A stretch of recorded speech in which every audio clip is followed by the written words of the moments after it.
honored to be here to present this topic. Again, I'm going to talk about passive fire protection, intumescent coating, slightly different. But I'm not going to sell a product again. I'll keep it simple. I have a huge task. Somehow I ended up skipping my presentation time and again. I still ended up around 40 plus slides, so I have to I have to condense that in under 10 minutes or 11 minutes, okay. For the unversed, intumescent coatings is used to protect structural steel from the effects of fire. Most of you would have heard about it, intumescent coatings for all the working in the steel industry. AkzoNobel has been, AkzoNobel is one of the world's largest paint and coatings company, headquartered in Netherlands, with our technical headquarters in the UK. We have a huge presence worldwide, and for those of you who don't know, Dulex is an AkzoNobel brand. Intumescence, like when everybody spoke about the benefits of using structural steel in construction. One of the issues with structural steel is its mechanical properties, or its stiffness and stability at higher temperatures, and a lot of materials available to keep the steel cool and the structures safe. Intumescent coatings are one of the materials. When we talk about intumescence, there are a lot of technologies again. The ones that I'm going to pick up are the thin film technologies, like age-old technologies, single pack, acrylic, water-based or solvent-based products. They're better suited for structural steel in a built-up environment. You need to have a roof most often. You can't leave the steel exposed even during the construction time. Assume a project in Mumbai, if you're applying water-based coating, and if it is a tropical rain season, whatever you applied the next day when you come back, the steel will be very clean. There won't be any sign of intumescence in it. It's that's sensitive to moisture. That's what I meant to say. Now, a lot of projects we are seeing, like when the steel fabrication is done in a fabrication yard. How could it be to get the steel fully fabricated, primed, protected, and when the steel reaches the site, it is fully ready, right? So fire can happen anytime. You don't have to wait for the installation and then put the fire protection paint. But if the steel comes in fully painted, fully everything ready to go, how good it be? If you're looking at that sort of stuff, whether these thin film technologies, are they really suitable for it? Yeah? So that's what we're going to look at. And sorry, I'll be skipping a lot of slides, but that's only, as I said, like when idiotically ended up over 40 plus slides, so bear with me. Are these thin film technologies, are they really suitable? No, right? So we have seen a lot of challenges with them. If you protect it in a shop, you bring the steel to the site, a lot of challenges. Right, from you need to handle it carefully. You need to keep it protected from the environment, from the elements, and a lot of touch-ups, all sorts of things. Okay, it's not a pain-free process, right? If you're looking at like in a convenient process, there are other technologies. One is the epoxy. Is epoxy PFP, ePFP it is known? Is it new? Absolutely not. Oil and gas industry has been using it for over 40 years, okay? AkzoNobel is one of the pioneers in epoxy passive fire protection. We acquired a company called Textron Technologies, who had this technology transferred over from NASA, and they did the first epoxy fire protection to be used in oil and gas industry. So we have assets in the North Sea, one of the most corrosive environment, with epoxy passive fire protection for over 40 years and doing really well. Okay, so epoxy PFPs come in with that sort of quality, right? And AkzoNobel, with all due respect, spin off a product for oil and gas industry for the infrastructure segment in 2005. That was the first epoxy PFP done for infrastructure market. We named it Interchar 2 and 2. We will find that product in some of the world iconic projects like the New York Times Tower, steel, the external steel is protected with it more than, I think we completed in 2005. We can calculate the number of years. Yeah, it's no maintenance, nothing. Still looking really good. A lot of projects in Singapore, very close to us, is with Interchar 2 and 2. Yeah. But there is a challenge. There was a challenge with that. The first generation of epoxy, right? It was too thick. The minimum thickness was around 2 millimeter.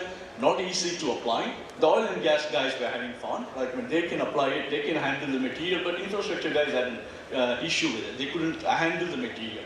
Application was difficult, and they had to put in a lot of efforts to make it look smooth and shiny and all that.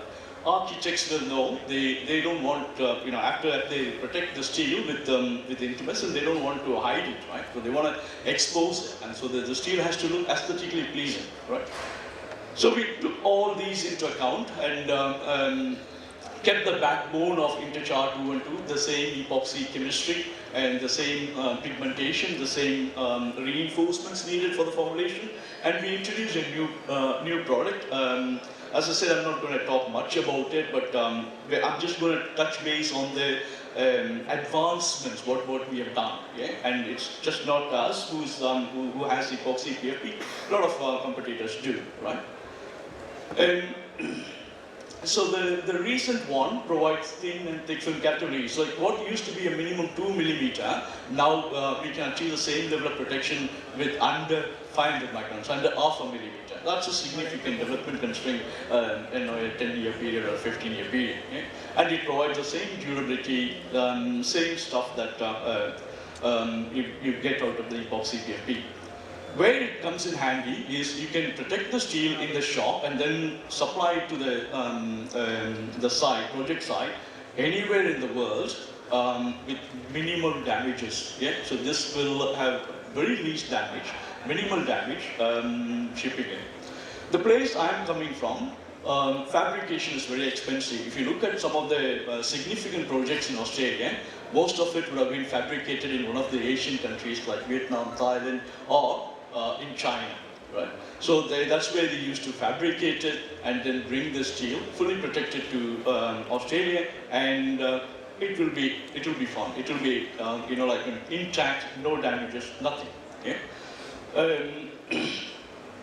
It offers something for everybody, like for fabricator, applicator, ease of application. Like I said about Interchar 2 and 2, it was difficult to handle. The guys didn't like it, but 3120 was easy to apply. The film build and flexibility was very good.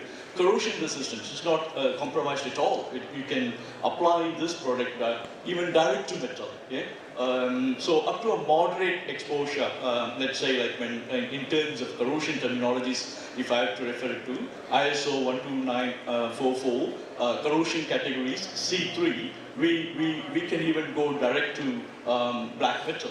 What it means is you don't need blasting, you don't need priming. Yeah? So when the steel comes in, all you have to do is to degrease and then apply this product, and we see it work for up to C3. For C4 and C5, our recommendation is to at least have a sweep blast or an abrasive blasting to SA2, not even 2.5, and then apply the same paint. It will deliver the durability that you're looking at. Epoxy intumescents are for the life of the asset. You don't have to look at maintenance schedules, or you don't have to look at like, I need to go back and apply it after 7 years or 10 years, whatever it is. Now they are there for the life. Okay, in the process of applying for direct to steel, we had to test it very rigorously, and we have done due diligence in testing it. So that's a slide to show what steel conditions are acceptable for direct to metal application. So the guidance we have at the minute is we can go directly over rust grade A and rust grade B, right? If your steel is in a condition rust grade A and rust grade B, we can go directly over it, yeah? Or any loose flaking mill scale that has to be removed. If it is inherent tight rust, we can just go for it. Remember, these are only up to C3. And in the process, right, we're eliminating few things. We are contributing to the stakeholders. One is like increased productivity. We actually did a study with, in a project with, in New Zealand called One Week More. It's a medium-sized project, and they calculated, the fabricator came back and said like they were able to save at least 1 month of their construction schedule by eliminating these processes like priming, blasting, etc. Yeah? That's it. It can add very significantly. And a lot of people are talking about platinum rating, green building, adds significantly to that, because imagine you are going to eliminate blasting, right? Very fuel-consuming process, and prime. Yeah. So we put some calculations. We taken those numbers and put some calculations, and for about 10,000 square meters, we are going to save around 31.2 tons of CO2 emissions. Yeah. So significant contribution to your own project. So in terms of like in approving, bringing it to the market, we have tested it vigorously under immersion conditions. You can see that like this is very common. Can you do this with thin film products? No, definitely not, right? So you can't expose it during construction stage. You can't expose it to any water condition, even if it's solvent based. Yeah? No chance. Okay? Bonding, and we have tested it, various thicknesses. Yeah?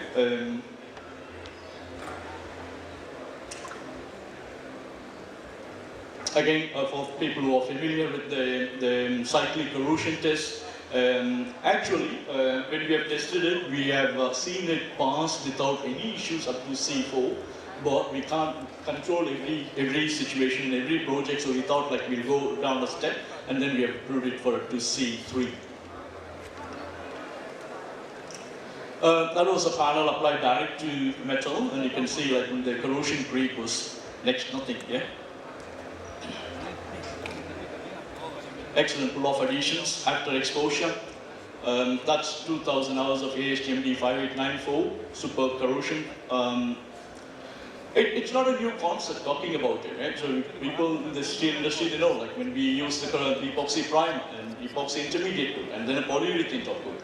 What are those thicknesses? 200 microns, 250 microns, yeah? But here, when I'm going to pour epoxy PFP, we are talking about 500 microns, yeah? What is going to happen if the steel is going to be exposed just inside? Okay, so I did manage to cover mostly. This one is the loaded beam test as well. So that's the due diligence we had to do, like tested loaded beam, direct application, direct to black metal. Yeah, we have all the third parties involved in it. We have third party certifications for the work that we've done. Yeah. Any questions? I'll be around today and tomorrow. Please come by. And if you like to see how the panel looks like, we do have a panel in our place there. Please come and have a look at it. Looks excellent. For the normal person, it will just look like a corrosion paint system. Yeah? Any questions? Otherwise, I'll finish it here. Thank you.